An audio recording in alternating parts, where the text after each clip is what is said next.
చెమట్లు పడుతున్నాయేంటి బాబు? ఎదురుగా నన్ను చంపడానికి ఆయన అన్ని కత్తులతో రెడీగా ఉంటే చెమటలు పట్టకుండా ఇంకేం పడుతుంది? ఏమండి, ఇంకా ఆలస్యం ఎందుకో అడగండి. ఏమడుగుతారా ఆంటీ? ఆఖరి కోరిక?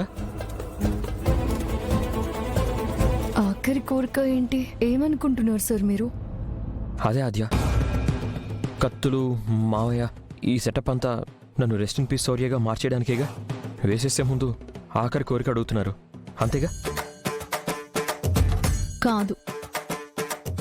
మరి కాస్త ఆగండి, మీకే అర్థమవుతుంది.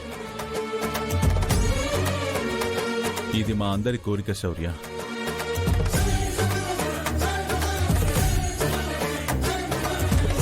ఇది తీరుతుందో లేదో అన్నది నీ చేతుల్లోనే ఉంది. అది అడుగుదామని నిన్ను పిలిపించింది. అడగడం చంపడానికి కాదా?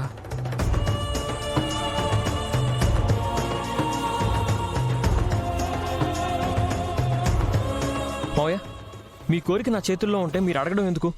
ఆర్డర్ వేస్తే సరిపోతుంది కదా. తొందరపడకండి, కాస్త ఆ కోరిక ఏదో విన్న తర్వాత చెప్పండి. పెళ్లి తర్వాత కూడా రామలక్ష్మి మా కళ్ళ ముందర ఉంటే బాగుంటుందన్నదే మా కోరిక శౌర్య.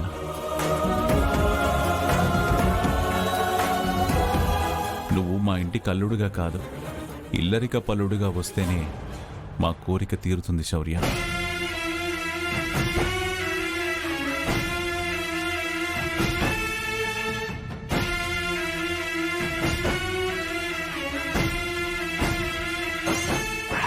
అరే అరే అరే నాన్న, ఈ ప్రపంచంలో మూతి మీద మేసం ఉన్న ఏ మగాడు కూడా ఇల్లరికం రావడానికి ఒప్పుకోడు. Code code. చూసావా, ఇల్లరికం అనగానే నోరు పడిపోయింది. ఒప్పుకోడు. ఇల్లరికం అంటే నేను ఒప్పుకోను కాబట్టి దీన్ని అడ్డం పెట్టుకుని ఈ పెళ్ళి ఆపేద్దాం అనుకుంటున్నావు కదా రామలక్ష్మి?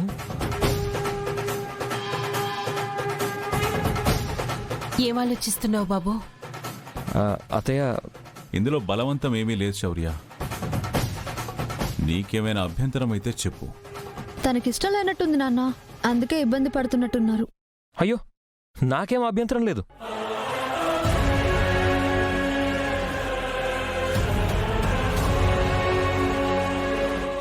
అభ్యంతరం లేదా?